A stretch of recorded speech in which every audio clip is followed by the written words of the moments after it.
A mentira número 1 que Satanás quer que pessoas com menos de 50 anos acreditem. Existe uma mentira pervasiva que o diabo conta para pessoas com menos de 50 anos sobre sua caminhada cristã com Deus. Infelizmente, muitos têm acreditado nessa decepção, resultando na perda de suas bênçãos eternas. Ao longo dos anos, testemunhei o diabo trabalhando astutamente em direção aos corações das pessoas, convencendo-as de que ainda há muito tempo para servir a Deus e que sempre podem escolher servi-lo mais tarde na vida. No entanto, na minha opinião, essa crença é uma mentira vinda do inferno. Por quê? Primeiro, você deve entender que o diabo não é o doador da vida, então ele não pode determinar por quanto tempo alguém viverá. 2. A essência da nossa criação é servir a Deus e honrá-lo com nossas vidas. Agora é o momento de se perguntar: para que e para quem você está vivendo? Você está vivendo para coisas eternas? Você está vivendo para Deus? Ou está vivendo apenas para o aqui e agora, como se este mundo fosse tudo o que importa? Já ouvi pessoas dizerem: vou aproveitar meus 20 e 30 anos. E depois, quando tiver 60 ou 70, vou levar a sério minha relação com Deus. Mas você tem certeza disso? Amanhã? Não é garantido. Esta é precisamente a mentira que o diabo quer que as pessoas acreditem. Eu tenho tempo. É crucial lembrar que os jovens morrem assim como os idosos. Pessoas saudáveis morrem e também pessoas doentes. O amanhã não é prometido a ninguém. Agora é o momento de acertar sua vida com o Senhor. Onde quer que você esteja agora é o momento. Você poderia estar em um ônibus agora me ouvindo, mas ainda pode acertar as coisas. Você ainda pode acertar as coisas com o Senhor agora mesmo, onde quer que esteja. Não precisa esperar até ir à igreja ou falar com seu pastor. Deus vai te ouvir neste exato segundo, neste exato minuto. Converse com seu pai. Quanto tempo você ainda tem na terra?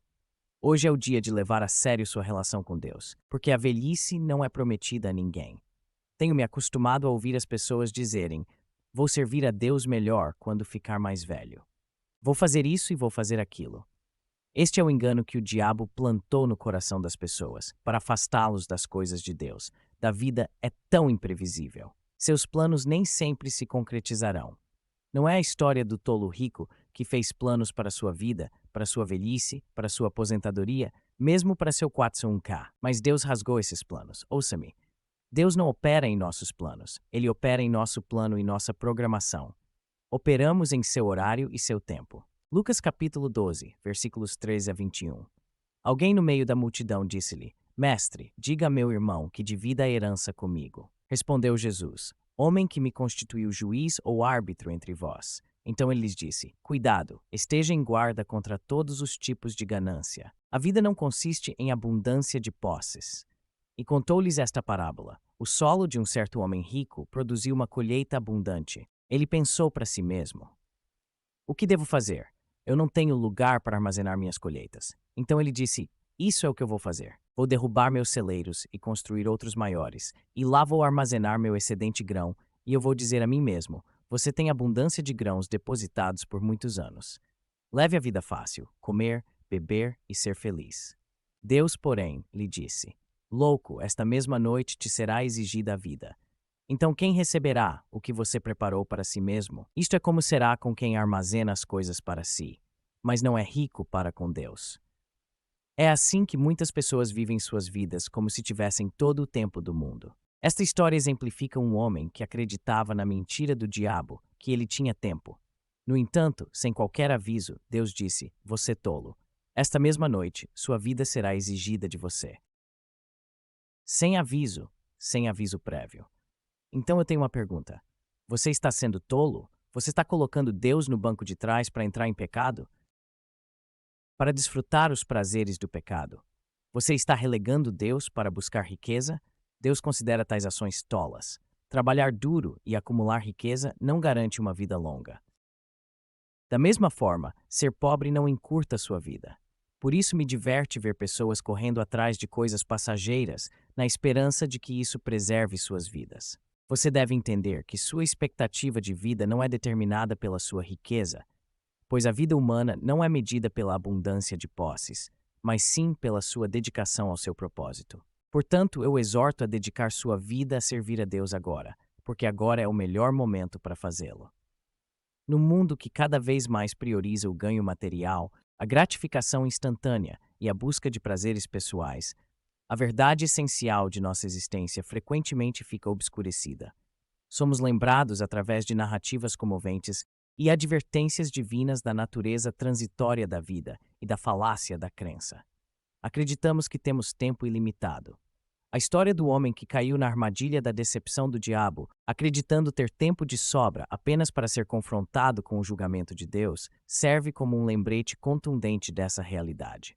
Isso sublinha uma verdade sômbria. A vida é passageira e nenhuma quantidade de riqueza, prazer ou sucesso mundano pode prolongá-la. Esta narrativa nos obriga a examinar nossas prioridades e a direção de nossas vidas. Nós, como o homem na história, vivendo sob a ilusão de que sempre haverá mais tempo, a busca por alegrias temporais e a acumulação de riquezas, frequentemente levam a uma vida vivida na pobreza espiritual, distante do caminho que Deus deseja para nós. A repreensão do Senhor, rotulando tal pessoa de tola, não é apenas uma condenação de suas escolhas, mas um aviso amoroso para todos nós. Isso destaca a loucura de deixar de lado assuntos eternos por prazeres mundanos passageiros. A mensagem de Deus é clara. A verdadeira sabedoria está em reconhecer nossa mortalidade e responder a ela priorizando nosso bem-estar espiritual e relacionamento com Ele. A acumulação de riquezas e a indulgência no pecado podem oferecer satisfação temporária, mas não podem garantir a segurança de nossas almas, nem garantir outro sopro de vida. O chamado para servir a Deus agora, com urgência e sinceridade, não é apenas um convite, mas uma diretriz para uma vida plena. Servir a Deus transcende o temporal e coloca nossas vidas no contexto da eternidade. Enquanto navegamos pelas complexidades da vida, que este lembrete sirva como um catalisador para a mudança. Que possamos mudar nosso foco do transitório para o eterno, dedicando nossas vidas a servir a Deus e cumprir nosso propósito divino. Não esperemos por um momento conveniente que talvez nunca chegue, mas escolhamos hoje andar na luz da sua verdade. Pois na imprevisibilidade da vida, servir a Deus agora é a única garantia que temos. Deus se deu livremente a nós em todos os aspectos, incluindo sua imagem, e Ele espera que façamos o mesmo. Portanto, nunca é cedo demais para servir a Deus, e nunca podemos servi-lo demais. Precisamos nos perguntar, periodicamente, quanto tempo nos resta? São 30 anos, 40 anos ou 100? Mas Deus, em sua infinita sabedoria, escondeu isso de nós. Sabemos que um dia iremos morrer, mas nenhum de nós sabe se esse dia chegará mais cedo ou mais tarde. Para alguns, ele chega inesperadamente cedo, logo quando começam a encontrar seu caminho na vida. Para outros, vivem mais do que o esperado, talvez sem alcançar muito. No entanto, essa incerteza não deve nos assustar. Pelo contrário, deve nos inspirar a viver bem, dedicando-nos ao serviço do Deus Todo-Poderoso. Paulo Coelho certa vez disse: "A vida é curta demais ou longa demais para eu me permitir o luxo de vivê-la tão mal." Esta declaração captura a essência de nossa existência. Se a vida é curta ou longa, deve ser vivida de forma significativa.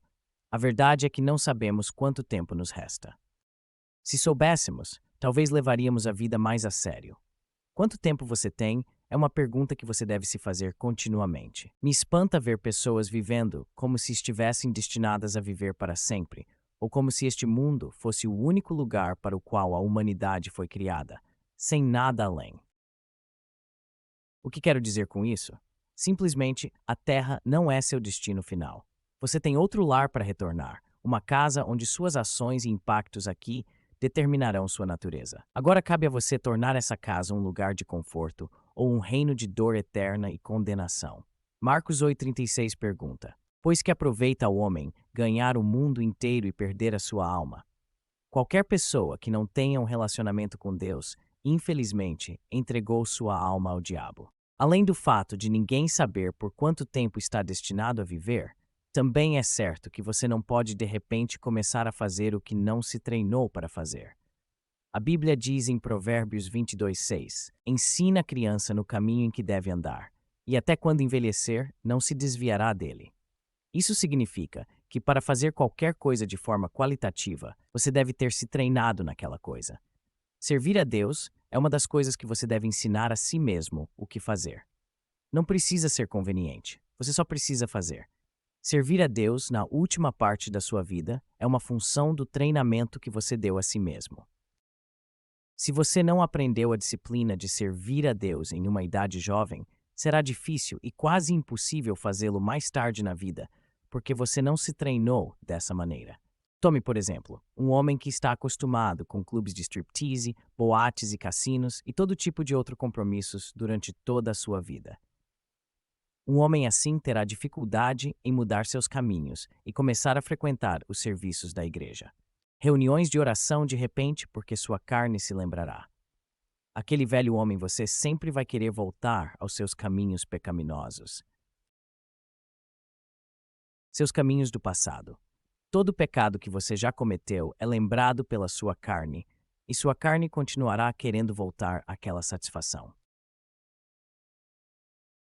Então, quando ouço as pessoas dizerem, vou servir a Deus quando for mais velho, eu sempre penso que estão brincando com fogo. Pecado não é algo com que se deve brincar, especialmente quando se sabe que está errado. Além disso, de acordo com o que as pessoas costumam dizer, as coisas não ficam mais fáceis no futuro. E a verdade seja dita, é exatamente assim que é. Eu quero que você pense sobre isso. Em sua vida pessoal e atividades diárias, as coisas que você adia e deixa para depois frequentemente não são feitas eventualmente. E mesmo quando são feitas, geralmente não são feitas corretamente. Atrasar sua intimidade com Deus é um ato que você precisa parar imediatamente porque não tem um final bom. E no final, o seu serviço a Deus é tudo o que importa. Todo ser humano na Terra deve chegar a essa realização e dar a Deus tudo a tempo de ter um final bom. Sirva a Deus agora, viva para Ele agora e adore-o agora, porque nunca se sabe o que o futuro reserva. Lembro-me de ter conversado com um homem que passou por uma experiência quase morte. Ele era um crente em Cristo e também um empresário muito rico e bem-sucedido. E ele disse algo que realmente me marcou. Ele afirmou que, estando a minutos da morte, estando a menos de 10 minutos de distância da morte, ele só conseguia compreender o versículo Gálatas capítulo 6, versículo 14, e porque a única coisa na qual Paulo se orgulhava era a cruz de Cristo. Esse senhor afirmou que durante esses momentos de provação, quando ele não sabia se ia viver ou morrer, tudo o que ele tinha para se segurar era a cruz de Cristo. Gálatas capítulo 6, versículo 14. Mas longe esteja de mim gloriar-me, a não ser na cruz de nosso Senhor Jesus Cristo, por quem o mundo foi crucificado para mim e eu para o mundo. E isso é verdade para todos nós. Priorizamos muitas coisas. Mas quando somos confrontados com a eternidade, a única coisa que importará é a cruz de Cristo. A única coisa que importará é o Senhor Jesus Cristo. Na situação desse homem, a reunião de negócios que ele havia agendado para a próxima semana se tornou insignificante. Tornou-se um pensamento completo e total e distante para ele. E podemos aprender muito com esta situação. As coisas que priorizamos nesta vida não significam nada quando estamos diante da eternidade. Este homem não pensou em ganhar dinheiro, nem pensou em seu time de basquete favorito. Agora, tudo o que importava para ele naquele momento era a cruz de Cristo. Seu trabalho tornou-se insignificante. Sua casa que ele comprou e da qual ele se orgulhava muito tornou-se insignificante. Seu plano de aposentadoria tornou-se insignificante. A verdade é que a morte chega a todos nós um por um. E o dia chegará. Todas as coisas que priorizaste acima da cruz de Cristo se tornarão insignificantes. E sabes disso porque tua consciência te diz que é verdade. E ainda assim, não priorizas Deus. O que acontece quando morremos? Existe algo chamado purgatório? Apenas dormimos até a ressurreição? Hebreus capítulo 9, versículo 27. E como aos homens está ordenado morrerem uma vez, vindo depois disso o juízo. Não há purgatório na palavra de Deus. A Bíblia nos diz que após a morte há um julgamento. E uma vez que um indivíduo sabe que há um julgamento vindo, eles não podem viver o mesmo. Uma vez que você sabe que sua vida será revista por um Deus santo e eterno, você não pode viver o mesmo. Uma vez que você sabe que até mesmo as próprias palavras que você fala serão analisadas, examinado e revisado, você não pode viver o mesmo. O julgamento está chegando, está chegando. Salmo 91:5. Senhor, tu tens sido nossa morada em todas as gerações. Antes que as montanhas foram trazidos ou nunca tu hades formado a terra e o mundo, de eternidade a eternidade tu és Deus. Tu turnest homem à destruição, e dizes voltar vós filhos dos homens. Por 1000 anos aos teus olhos são como o ontem que passou, e como a vigília da noite, tu levá-los como com uma inundação. Eles estão tão adormecidos. De manhã são como a erva que cresce. Vamos passar por esta passagem. Como um homem pensa nos momentos finais antes da morte. Salmo 91:5. Senhor, tu tens sido nossa morada em todas as gerações. Antes que as montanhas fossem criadas, foram criados, ou já formou a terra, e o mundo sim, desde a eternidade. Para a eternidade tu és Deus. Este homem, este profeta, este grande líder Moisés, ao ver os seus amigos, colegas e parentes morrem, seu coração reivindica tremendo conforto em saber que quem quer que seja, mais vem e quem mais vai, seu Deus está sempre lá como sua casa. E nesse momento de consideração da morte, seu coração saiu em oração a Deus e encontrou conforto. Isso é algo para que façamos todos os dias, para lembrar a eternidade de Deus, mas a natureza temporária do ser humano vida. Milhares de anos antes de você e eu nascermos, bilhões de pessoas vieram e bilhões de pessoas se foram. E Deus tem sido uma morada para eles. Ele é o Deus de todas as gerações. E mesmo quando você tiver ido desta terra, ele continuará a ser o Deus de gerações, com todos os milhares e até dezenas de milhares, com todas as centenas de milhares de pessoas que estão assistindo e ouvindo-me agora. Um dia em breve, apenas um de nós será deixado nesta terra. E ele ou ela passará para a eternidade. Mas quem vem e vai de eternidade a eternidade, tu és Deus, e esse Deus é a casa do seu povo. Este salmo é uma meditação sobre o eterno. Natureza de Deus, em contraste com a fragilidade da vida humana. Salmo 93 diz: Tu viras o homem para a destruição, e dizes voltar vós filhos dos homens. A tradução ampliada deste versículo está do Salmo 93.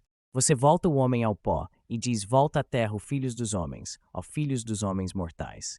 Este verso é um lembrete da mortalidade humana e da natureza transitória.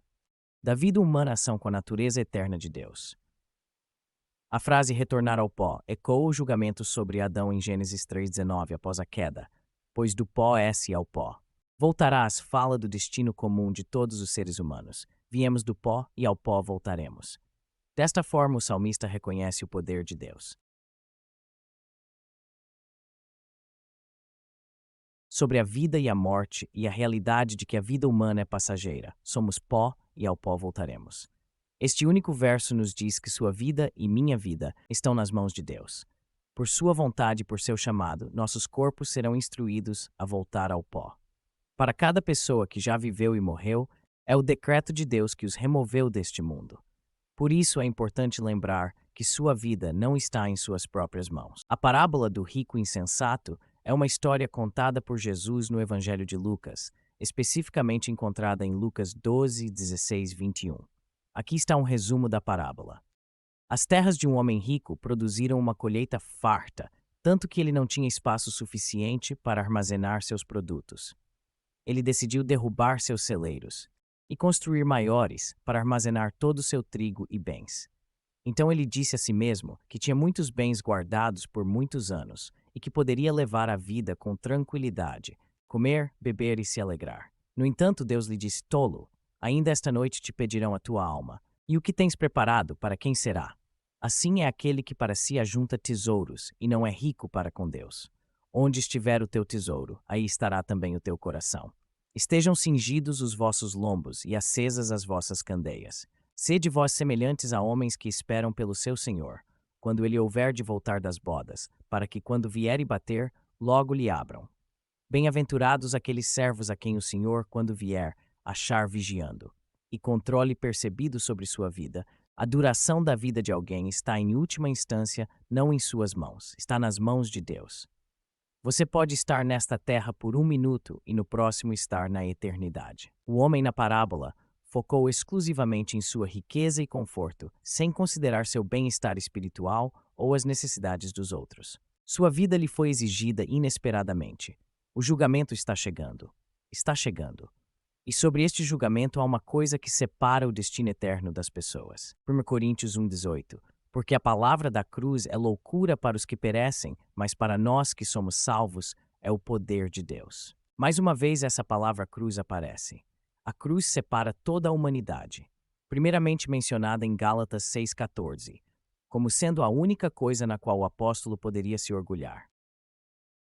E agora essa palavra, entre aspas, a cruz surgiu novamente, pois há uma linha divisória entre aqueles que estão perecendo e aqueles que estão sendo salvos. A cruz de Cristo é o motivo pelo qual nossos pecados foram perdoados. A cruz. Gálatas 6,14, mas que eu jamais me glorie, exceto na cruz de nosso Senhor Jesus Cristo, por quem o mundo foi crucificado para mim e eu para o mundo. O apóstolo Paulo começa com a declaração. Citação, Deus me livre, significando literalmente que nunca aconteça que eu me glorie em algo além de Cristo. O que Paulo está nos dizendo aqui é: olhem para Jesus, olhem para a cruz, olhai para o autor e consumador da nossa fé. Infelizmente, há muitas coisas neste mundo para as quais ele quer que olhes, exceto a cruz. Este mundo quer que olhes para ti mesmo e para a tua bondade, e a religião quer que olhes para a tua justiça. Permita-me focar nestas duas coisas. Em primeiro lugar, o mundo quer que olhes para ti mesmo e para a tua bondade. O mundo em que vivemos quer que você se vanglorie de ser uma boa pessoa. Eu sou uma boa pessoa. Eu pago minhas contas. Eu apoio minha comunidade. Eu cuido da minha família. Eu obedeço à lei. Eu sou simpático. Eu sou gentil. Eu sou amoroso. Eu sou uma pessoa muito boa.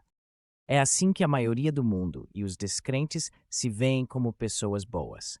Eles não se veem como pecadores que estão indo em direção ao inferno. Eles só consideram criminosos que mataram alguém ou cometeram um roubo como pecadores. Por isso, muitos descrentes têm um problema com a mensagem do Evangelho. Porque a mensagem do Evangelho aponta o dedo para você, e para mim, e diz a cada um de nós que todos somos pecadores. Não são apenas os criminosos que são pecadores. Não são apenas aqueles que cometeram algum crime horrendo que são pecadores. Cada um de nós é pecador e ofendeu a um Deus santo. A verdade é, as pessoas não gostam de ouvir isso sobre si mesmas. Eu não sou um pecador. Eu sou uma pessoa boa. É por isso que a mensagem do Evangelho ofende as pessoas, porque a mensagem do Evangelho é direta e muito franca, e nos diz diretamente que somos pecadores. No entanto, este mundo quer que você olhe para si mesmo e para sua própria bondade, e eles acreditam na mentira do diabo que você não precisa da mensagem da cruz. Portanto, a mensagem da cruz é loucura para eles. As pessoas olham para sua própria justiça. Infelizmente, há frequentadores de igreja que ficarão surpresos no dia do juízo, porque estão focando e se vangloriando de si mesmos em vez da mensagem da cruz. Eles são tão santos aos seus próprios olhos que acham que merecem ir para o céu. Eles são tão santos aos seus próprios olhos que o céu não é céu sem eles. Eles são tão santos aos seus próprios olhos, começam a se gabar para Deus sobre o quão bons são. Religião. Eles não são seguidores de Cristo, mas sim seguidores da religião. Eles não são filhos de Deus, mas sim filhos da religião. Permita-me dizer isso mais uma vez. Eles são tão santos aos seus próprios olhos. Eles começam a se gabar para Deus sobre o quão bons são. Isso não te lembra a parábola do fariseu e do publicano? Lucas capítulo 18, versículos 9 a 14. E ele contou esta parábola a alguns que confiavam em si mesmos por se considerarem justos e desprezavam os outros. 2 homens subiram ao templo para orar, um fariseu e o outro um publicano. O fariseu ficou em pé e orava assim consigo mesmo: Deus, eu te agradeço porque não sou como os outros homens, extorsionários, injustos, adúlteros, nem mesmo como este publicano. Jejuo 2 vezes por semana. Dízimo de tudo que possuo.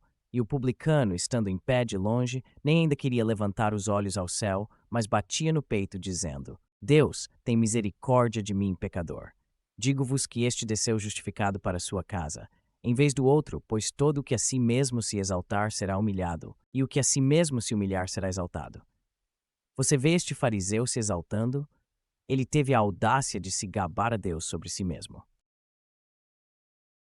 Mas note que Paulo disse que a única coisa que posso me gabar é de Cristo. No entanto, este fariseu, em todo o seu orgulho e autoimportância, estava dando uma palestra para Deus sobre o quão bom Ele é. Não sou como os outros homens, extorsionários, injustos, adúlteros, nem mesmo como este publicano. Eu jejuo 2 vezes na semana. Eu dou o dízimo de tudo que possuo. Você consegue imaginar? Você consegue imaginar entrar na presença do Senhor e se vangloriar de quão bom você é?